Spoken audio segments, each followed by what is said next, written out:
அடுத்த ஒரு ஃப்ளைட் விபத்து. இப்போ தான் நம்ம வந்து அசர்பைஜானை பற்றி பேசி முடித்தோம். இப்போ அடுத்தது நடந்தது சவுத் கொரியா. போயிங் 737-800ங்கிற ஒரு ஏர்க்ராஃப்ட் ஆக்சிடெண்ட் ஆகி கிராஷ் ஆகி கிட்டத்தட்ட 40க்கு மேலே உயிர்கள் போயிருக்கு. இப்போது ஒரு 2 நாளைக்கு முன்னாடி தான் நம்ம வந்து அசர்பைஜானோட எமர்ஜென்சி லேண்டிங் பண்ண போகிறதா கேள்விப்பட்டு ஒரு ஆக்சிடெண்ட் நடந்து பல உயிர்கள் போனது. அதில் நிறைய பேர் இறந்து போனாங்க. இப்போது அடுத்த ஒரு சம்பவம் சவுத் கொரியாவில் ஒரு இன்டர்நேஷ்னல் ஏர்போர்ட்டில் லேண்டிங் கியர் ஓப்பன் ஆகாமல், அந்த டயர் ஓப்பன் ஆகும் பார்த்திங்களா, அந்த டயர் ஓப்பன் ஆகாமல் லேண்ட் ஆகிறப்போ போகிற வழியிலே கிராஷ் ஆகியிருக்கு. எப்படி நடந்தது, எத்தனை பேர் இதில் இருந்திருக்காங்க அப்படிங்கிறத லெஸ் தென் 5 மினிட்ஸில் ஃபுல் டீட்டெயில்டாக பார்க்கலாம். நான் தான் உங்கள் ஏகே, நீங்கள் பார்த்துட்டு இருக்கிறது ஏகே டாக்ஸ். வாங்க இன்றைக்கோட வீடியோக்குள்ளே போகலாம். Start music.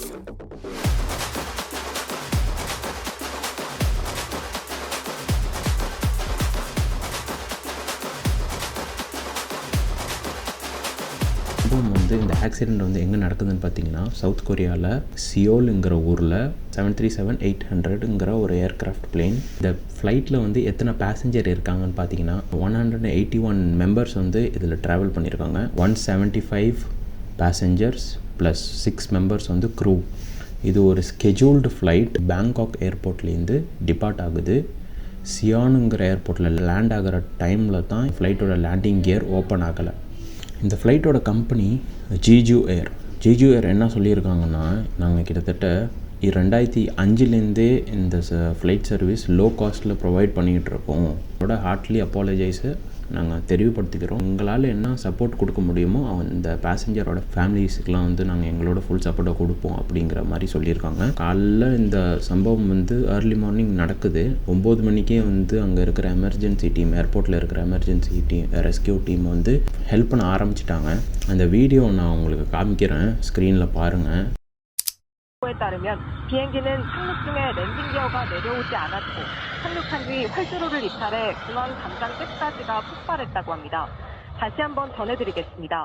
오늘 오전 9시 10분쯤 அது லேண்ட் ஆகிற டைமில் அந்த ஃப்ளைட்டோட வீல் பக்கம் இருக்கிறது தான் பெல்லிங்கிறாங்க, இங்கே மீன் பண்ணுறாங்க. அந்த டயர் ஓப்பன் ஆகாமல் ஃப்ளைட்டோட பெல்லி பார்ட்டில் இருக்கிற பகுதியிலேருந்து தான் ரன்வேயில் ஓடிக்கிட்டு இருக்கிறத நம்மளால் பார்க்க முடியுது. உடனே வந்து திடீர்னு பர்ஸ்ட் ஆகிறத நம்மளால் பார்க்க முடியுது. இதில் இறந்துருக்கிற உயிர்கள் எத்தனைன்னு பார்த்தீங்கன்னா 40க்கு மேலே, 40+ அப்படின்னு சொல்லிட்டு சில மீடியாஸில் வந்து ரிப்போர்ட் பண்ணப்பட்டிருக்காங்க. பட் அஃபிஷியல் ரிப்போர்ட்ஸ் இன்னும் வெளியில் வரல.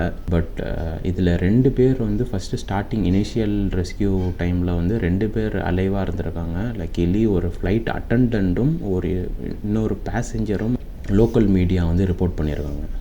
எமர்ஜென்சி டீம் வந்து 9 மணிக்கு அவங்களோட ரெஸ்கியூ ஆப்ரேஷனை ஸ்டார்ட் பண்ணிட்டாங்க. கிட்டத்தட்ட 32 ஃபயர் ட்ரக்ஸ் அந்த இடத்துல இருந்து அவங்க ரெஸ்கியூ வேலையை பார்த்துக்கிட்டு இருக்காங்க. அந்த நிமிடத்தை நினச்சி கூட பார்க்க முடியல. உள்ளார வந்து என்ன மாதிரி பேசஞ்சர்ஸ் ஃபீல் பண்ணியிருப்பாங்க, எப்படி உணர்ந்திருப்பாங்க அப்படிங்கிறத நினச்சி கூட பார்க்க முடியல.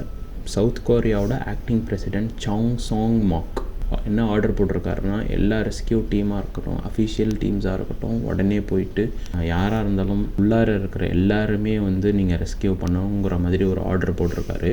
இந்த மாதிரி விபத்துக்கெல்லாம் வந்து யார் மேலே தப்பு சொல்கிறதுனே தெரியல. சம்பவம் எப்படி நடந்திருக்கும் அப்படிங்கிறது சொல்லப்படுதுன்னா, வெதர் கண்டிஷனும் சரியில்லையா, அதே சமயம் வந்து இது வந்து பறவைகளால் நடந்திருக்கும் அப்படிங்கிற மாதிரி சொல்லப்படுது. அதனால தான் அந்த லேண்டிங் ஸ்டக் ஆகுனதுக்கு லோ காஸ்ட் ஃப்ளைட் அப்படிங்கிறதுனால ஒருவேளை டெக்னிக்கல் கேட்டகரியில் பார்க்கும்போது ஒருவேளை வீக்காக இருந்திருக்கும் இந்த ஃப்ளைட். அதை மறைக்கிறதுக்கு வந்து பேர்ட்ஸ் மேலே பழிய போடுறாங்களா, இல்லை அஃபிஷியலாகவே அது தானா அப்படிங்கிறத ஃபர்தர் இன்வெஸ்டிகேஷனில் தான் தெரியப்படும். இதை பற்றி நீங்கள் என்ன நினைக்கிறீங்கிறத மறக்காமல் கமெண்ட் செக்ஷனில் சொல்லுங்கள். அதனால் எவ்வளோ சீக்கிரமாக இந்த வீடியோவை அப்லோட் பண்ண முடியுமோ நான் அவ்வளோ சீக்கிரமாக அப்லோட் பண்ணுறேன். இப்போ நீங்கள் இந்த வீடியோவை பார்த்துக்கிட்டு இருக்கிற டைமில் ரெஸ்கியூஸ் போயிட்டுருக்கோம்.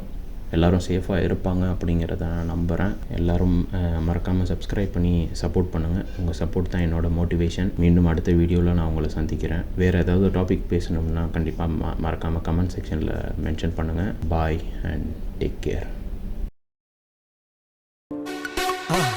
மறக்காமல் சர்ப்ரைஸ் பண்ணுங்கள். தேங்க்யூ.